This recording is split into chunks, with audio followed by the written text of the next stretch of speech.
Hey guys, welcome back to another video. Well, the weather has taken a turn here in South Carolina. It's been about 70 to 80 degrees the first half of October, and then suddenly started slipping into the 40s and 50s at night, and today the high is in the 50s and it's been raining all day. So that puts us in the mood for something warm and cozy, and today we're going to do a beef pot pie. So let's go see what's cooking.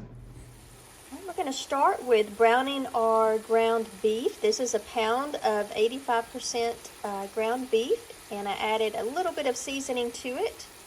And we're going to let this cook until it's brown and then drain the fat. Next, we're going to saute our vegetables. So I have some potatoes here that I diced up. These are 4 Yukon Gold potatoes. I have 3 large carrots that are diced up and half of a white Vidalia onion. Have drained our beef and we're setting it aside so we can work on our vegetables. Recently we went to a Greek festival and they had this really good olive oil there, so we're going to use this in our vegetables today. So I've gone ahead and put about 2 tablespoons in our pan, and we're going to get this heated up. So we have our potatoes, carrots, and onions. You could also add celery if you had celery or whatever vegetables you have on hand. We are going to just coat these with the olive oil and stir them and cook them until they're a little bit softened. Add some salt, some black ground pepper, and some paprika. We added our seasoning, and I added about a half a cup of water. I'm going to let this just help soften the vegetables a little quicker, and the most of this water will evaporate. All right, our vegetables are softening up, and the remaining ingredients, we have 2 cups of our beef broth or stock, whichever one you have. We have 3 tablespoons of tomato paste. We have about a half a cup of peas. These can be fresh or frozen. And we have some steak seasoning I'm going to add in, as well as 1 thawed sheet of puff pastry. So this should be thawed out for about 40 minutes before you use it. All right, as you can see, most of our water has evaporated, and so that also helped to loosen up the bits on the bottom. And these are getting nice and soft now. So we're going to go ahead and combine the rest of our ingredients.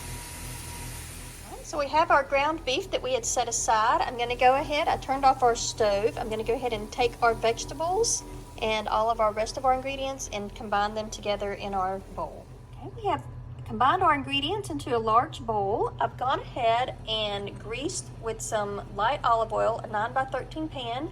We are going to pour our mixture in there and then get our puff pastry ready.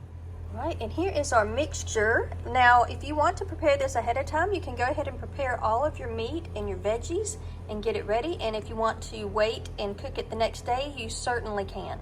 This is our last step. This is our egg wash. It's 1 egg with a tablespoon of water mixed. We are going to brush it lightly over our thawed puff pastry. This will give it a nice little golden glow on top.